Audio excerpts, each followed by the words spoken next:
안녕하세요. 오늘은 정말 심각한 이야기를 해드려야 할 것 같습니다. 2024년 보이스피싱 피해액이 무려 1965억 원을 넘어섰습니다. 작년보다 35%나 증가한 수치입니다. 그런데 여러분, 이 중에서 50대와 60대 분들이 가장 큰 피해를 입고 계시다는 사실 아시나요? 평균 피해액이 1,700만 원을 넘었습니다. 1,700만 원. 한 가정의 몇 달치 생활비가 한순간에 날아가는 거죠. 오늘 제가 들려드릴 이야기는 실제로 일어난 일입니다. 저희 동네에 사시는 김씨 아저씨의 이야기부터 시작해 보겠습니다. 정말 어이가 없어요. 제가 이렇게 당할 줄은 꿈에도 몰랐습니다. 김씨는 평소 조심스러운 성격으로 유명하셨습니다. 그런데 어떻게 보이스피싱에 당하게 되셨을까요? 혹시 여러분도 이런 전화 받으신 적 있으신가요? 안녕하세요. 검찰청에서 연락드렸습니다. 아버지 사고 났어요. 급하게 돈이 필요해요. 택배가 반송될 예정입니다. 만약 한 번이라도 받으신 적이 있으시다면 오늘 영상을 끝까지 보시길 바랍니다. 여러분의 소중한 재산을 지키는 방법을 알려드리겠습니다. 그럼 지금부터 2025년 최신 보이스피싱 수법들을 하나씩 파헤쳐 보겠습니다. 첫 번째로 말씀드릴 수법은 AI 음성 복제 사기입니다. 딥보이스 피싱이라고도 하는데요. 정말 무서운 기술이 악용되고 있습니다. 김씨 아저씨께서 실제로 받으신 전화를 재연해 보겠습니다. 여보세요? 아버지, 저 지금 큰일 났어요. 민수야? 무슨 일이야? 사고가 났는데 상대방이 크게 다쳤어요. 지금 당장 합의금이 필요해요. 아버지, 3천만 원만 급하게 보내주세요. 뭐라고? 3천만 원? 민수야, 너 지금 어디 있니? 지금 경찰서에 있어요. 빨리 안 보내주시면 구속될 수도 있어요. 김씨는 아들의 목소리가 너무 똑같아서 의심하지 못했습니다. 목소리뿐만 아니라 말투, 억양까지 완벽했거든요. 목소리가 정말 우리 아들과 똑같았어요. 어떻게 이런 일이 가능한지. 요즘 AI 기술이 발달하면서 3초만 음성 샘플이 있으면 완벽하게 복제할 수 있습니다. SNS나 유튜브에 올린 영상에서 목소리를 따와서 만드는 거죠. 그럼 이런 상황에서 어떻게 대응해야 할까요? 첫 번째 방법은 가족 간의 암호를 미리 정해두는 것입니다. 예를 들어 엄마가 좋아하는 반찬이 뭐야? 라고 물어보는 거죠. 두 번째는 무조건 다른 번호로 직접 확인하는 것입니다. 다음은 기관 사칭 사기입니다. 이게 지금 가장 피해가 큰 수법이에요. 안녕하세요. 서울중앙지검 금융범죄수사부 박검사입니다. 네? 검찰청에서요? 선생님의 계좌가 보이스피싱 범죄에 연루되었습니다. 지금 계좌가 동결될 예정인데 본인 확인을 위해 계좌 비밀번호를 알려주셔야 합니다. 어떻게 제 계좌가 범죄에 연루될 수 있나요? 선생님의 개인정보가 유출되어 범죄에 이용되었습니다. 지금 협조하지 않으시면 계좌가 영구 동결되고 수사 대상이 될 수 있습니다. 이런 식으로 불안감을 조성해서 개인정보를 빼내려고 합니다.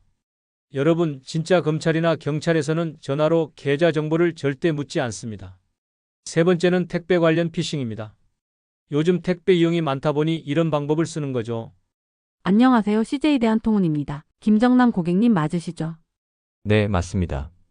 서울시 중량구 신례동 123번지로 보내신 택배가 주소 불명으로 반송될 예정입니다. 확인 부탁드립니다. 제가 택배를 보낸 적이 없는데요? 그럼 다른 분이 고객님 명의로 보내신 것 같습니다. 개인정보 도용 의심되니까 확인차 링크 보내드리겠습니다.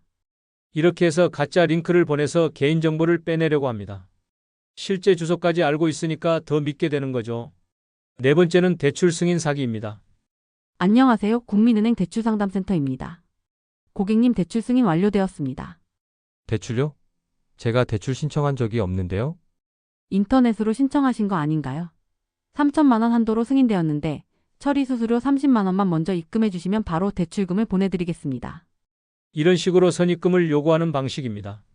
다섯 번째는 의료비 환급 사기입니다. 특히 50대 분들을 노린 수법이에요. 안녕하세요. 건강보험공단입니다. 고객님께서 지난해 병원비로 과다 납부하신 금액이 있어서 환급 처리해 드리려고 연락드렸습니다. 환급이요? 얼마나 되나요? 약 45만 원 정도 됩니다. 환급 받으시려면 신분 확인을 위해 계좌 정보를 알려주셔야 합니다. 실제로 병원을 다니신 분들은 혹시 몰라서 넘어가기 쉽습니다. 하지만 진짜 건강보험공단에서는 환급 시 우편으로 먼저 안내를 보냅니다. 자, 그럼 이제 이런 상황에서 어떻게 대응해야 하는지 알려드리겠습니다. 첫 번째, 모르는 번호는 일단 끊으세요. 급하다고 하면 더 의심하셔야 합니다. 제가 그때 좀 더 침착했으면 좋았을 텐데. 두 번째, 절대 하지 말아야 할 것들이 있습니다. 전화상에서 개인정보 절대 말하지 마세요. 계좌번호, 비밀번호, 주민등록번호. 이런 건 절대 안 됩니다. 그리고 앱 설치도 절대 하지 마세요. 보안 업그레이드를 위해 앱을 다시 설치하세요라고 하는데 이거 가짜 앱입니다. 세 번째, 확인하는 방법입니다. 이럴 때는 이렇게 말하세요. 확인해보고 다시 연락드릴게요. 맞습니다. 그리고 가족과 상의 후 결정하겠습니다라고 하셔도 됩니다. 진짜 급한 상황이라면 기다려줄 거예요. 하지만 사기범들은 지금 당장 해야 한다고 재촉할 겁니다. 실제 상황에서 쓸 수 있는 말들을 알려드리겠습니다. 가족이 돈을 요구할 때에는 우리 가족끼리만 아는 걸 물어볼게. 엄마 생일이 언제야? 기관에서 연락 왔을 때에는 직접 방문해서 처리하겠습니다. 주소 알려주세요. 급하게 돈을 요구할 경우에는 은행에 가서 직접 상담받고 연락드리겠습니다. 진짜 기관이라면 이렇게 말해도 전혀 문제 없을 거예요. 오히려 그렇게 하세요라고 할 겁니다. 만약 당하셨다면 어떻게 해야 할까요? 첫 번째, 112에 즉시 신고하세요. 24시간 내에 신고하는 게 골든타임입니다. 저는 3시간 후에 신고했는데 그래도 다행히 일부 금액은 되찾을 수 있었어요. 두 번째, 은행 지점에 직접 가세요. 전화로 하지 마시고 직접 가셔서 계좌 지급정지 신청하세요. 보이스피싱 피해 신고하시면 저희가 즉시 지급정지 조치를 취해드립니다. 그리고 금융감독원에도 신고 접수해드리겠습니다. 피해 회복 방법에 대해 말씀드리겠습니다. 전자금융사기 피해 신고센터에 신고하세요. 인터넷으로 전자금융사기 피해 신고센터를 검색하시면 됩니다. 다음, 법률 지원도 받을 수 있습니다. 대한법률구조공단에서 무료로 도움을 주고 있습니다. 저는 처음엔 창피해서 신고를 망설였는데 신고하길 잘했어요. 전체 금액의 70%를 되찾았거든요. 창피할 일 전혀 아닙니다. 똑똑한 사람들도 다 당하는 게 보이스피싱입니다. 이제 김 씨와 아들분이 실제로 어떻게 대비하고 계신지 들어보겠습니다. 민수야, 우리 가족끼리만 아는 암호를 정해놓자. 아들 좋은 생각이에요. 아버지 만약 제가 급하게 돈이 필요하다고 전화하면 초등학교 때 기른 강아지 이름이 뭐야? 라고 물어보세요. 그래, 복돌이지. 그리고 너도 급한 돈이 필요하면 직접 와서 말해라. 네, 그리고 아버지도 이상한 전화 오면 저한테 먼저 연락하세요. 이렇게 가족끼리 미리 약속을 정해두는 게 가장 중요합니다. 오늘 말씀드린 내용을 정리하면서 마무리하겠습니다. 첫 번째, 모르는 번호는 의심하고 급하다고 하면 더 의심하세요. 두 번째, 가족끼리 암호를 정해두고 다른 번호로 역확인하세요. 세 번째, 개인정보는 절대 말하지 마시고 앱 설치는 절대 하지 마세요. 저는 이런 일을 겪고 나서 주변 분들에게 꼭 조심하라고 말씀드리고 있어요. 정말 누구한테나 일어날 수 있는 일이거든요. 맞습니다. 여러분도 오늘 이 영상을 가족분들과 함께 보시길 바랍니다. 그리고 주변의 어르신들께도 꼭 알려주세요. 혹시 비슷한 경험 있으시면 댓글로 공유해주세요. 여러분의 경험담이 다른 분들에게 큰 도움이 될 수 있습니다.